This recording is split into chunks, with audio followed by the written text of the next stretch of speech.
Oh, goody. All right, what's going on, everybody? Zombies here again, and we're back with another Magic video. Today we're taking a look at a new leaked Secret Lair commander deck, focused around Yennett, Cryptic Sovereign. At the beginning of the year, there were a few leaked images showcasing the commander, the deck box, and a few other cards from this unreleased Secret Lair product. But there's been a new development, and someone actually received the full deck list and has posted it online. So today we're going to take a look at the unique art reprints, as well as a general look at the deck and its overall quality. And this isn't the first time we've seen something like this happen, with someone accidentally getting shipped the wrong product early. The Miku deck got shipped early when Goblin Storm went out, and I think a similar thing happened here with Yennett going out by accident early with the Miku deck's shipping. And frankly, it wouldn't surprise me if this wasn't actually that much of an accident, and Wizards just likes doing this as some free PR, where they quote-unquote accidentally ship someone the wrong deck to create a bunch of buzz and hype on social media when someone shows the leaked cards. But regardless of how this ended up happening, we're going to take a look at the cards here because they have some really spicy reprints available. So we're going to dive right on into it, but before we do, if you enjoy the content I do here and you want to see more of it, don't forget to like and subscribe. There's a ton to help out the channel and keeps the videos coming. And if you want to support what I do directly, you can use my mana pool link in the description next time you plan on picking up some Magic cards. So if you haven't seen the art already, this deck includes new art for a bunch of cards from artist Ricardo Cabolo. And I imagine this is going to be one of those art styles that's a little bit more divisive with people. Personally, it's one I'm a fan of. I like the more abstract and kind of psychedelic nature of this product, but I could also totally understand how it might not be everyone's cup of tea. But that said, due to the quality of the reprints here, I think a lot of people are going to be interested in this deck regardless of how they feel about the art style, purely because of the reprint value. So this deck contains 24 cards with new art, including the bonus card. 12 of those cards are 4 islands, plains, and swamps, and the rest are reprints of cards with new art. So just in the reprints of these new art cards alone, we're already looking at about $150 in value. And that's without accounting for any of the other cards included in the rest of the deck. Now, since this is a leaked deck, we do not currently know the price of this product. So if it follows the trend of Goblin Storm and the Hatsune Miku Secret Lair decks, it should be available on the website for $150. So let's take a look at the actual reprints here. Obviously, we have Yennett, the commander, but our first big hitter is Void Winnower, a powerful 9-mana Eldrazi that makes it so your opponents can't cast spells with even mana values and can't block with creatures with even mana values. This card's always been very popular in Commander, whether that be in Eldrazi-focused decks or things that just want to cheat out a big guy via ramp or other means. And it seems like a natural include here for Yennett, since she provides you a way to cast these big odd cost spells without actually having to pay that high mana cost. Misleading Signpost is another one that's pretty popular, but isn't quite as popular as it would be if its price was a bit cheaper. This one's coming in around $13 or so. A 3-mana artifact mana rock that taps for a blue, and it has flash, so you can cast it at instant speed, and when it enters during the declare attacker step, you can reselect which player or permanent target attacking creature is attacking. So it's a fun way to kind of misdirect an opponent's attack while also getting yourself a mana rock to use later on. This is one of those cards that I think suffers from just not being printed very much. Otherwise, I'm sure that price would be down quite a bit. So it's nice to see as a reprint in this layer. Breach the Multiverse is another popular high mana, high impact spell. For 7 mana, you get to have each player mill 10 cards. And for each player, you get to choose a creature or planeswalker card in that player's graveyard and put those cards onto the battlefield under your control. And then all your creatures become Phyrexians in addition to their other types. This card's been an all-star in many Reanimator style lists, and it can just be a powerful value addition to decks to help close things out in the later game. There's also Perplexing Chimera. This card causes a whole ton of chaos, a 5-mana enchantment creature that when an opponent casts a spell, you can exchange control of this creature and that spell. If you do, you may choose new targets for the spell. So this one gets really chaotic in Commander, since you can just yoink a spell from someone and give them the Chimera, but then they're going to be able to do the same thing to you or to any of the other players, and it can make it very tricky to actually execute your game plan, since you never know when someone's going to swap the spell being cast for the Chimera. And then we have the most valuable reprint of the bunch in Esper Sentinel. This is one of, if not maybe the most expensive 1-mana creature in Commander. A 1/1 for 1 that whenever an opponent casts their first non-creature spell each turn, draws you a card unless they pay X, where X is Esper Sentinel's power. This is one of the best low-cost ways of drawing cards in white, and its price has really jumped up over time, so it's super nice to see a reprint available in this deck, even though due to the nature of Secret Lair, I don't expect this to actually drive down the price.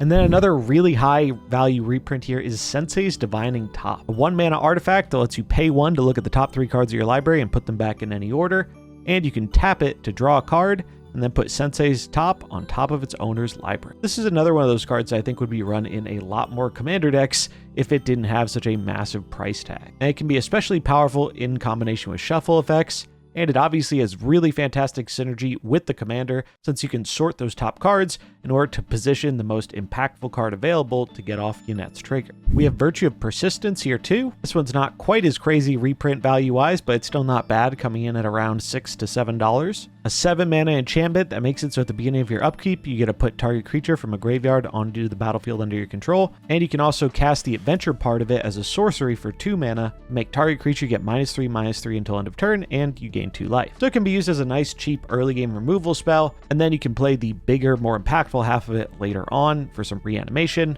or just cheat it out with Yennette too. And then of course we have some cheap iconic format staples like Swords to Plowshares and Soul Ring that go in just about every commander deck under the sun. Weathered Wayfarer is a card I was particularly happy to see. Even though it's not a very expensive card, I'm a big fan of this card in non-green based decks since it makes it really easy to just keep up on hitting your land drops every turn by only paying 1 white. And we have another really good card here with Reconnaissance, a 1-mana enchantment that lets you pay 0 to remove target attacking creature you control from combat and untap it. This is one of those cards that is great in any aggressive focused deck, and essentially for only 1 mana, you're giving your creatures pseudo-vigilance. Since you can attack with them, deal damage, and then before the combat step ends, you can activate Reconnaissance to remove them from combat and untap them even after the damage has been dealt. Also just a good way to be able to get in for attack triggers, even when the board is a bit gummed up and you don't have any good attacks versus your opponent and you're worried about one of your key creatures dying, you can still swing in, get your trigger, and then use Reconnaissance to remove the creature from combat before you have to worry about it being blocked and potentially killed. And the last card of the bunch is Shadrick's Silverquill, one of the Strixhaven Elder Dragons, a 5-mana 2/5 with flying and double strike that at the beginning of combat on your turn lets you choose 2, and each mode must target a different player. Target player gets a 2/1 Inkling creature with flying, target player draws a card and loses a life,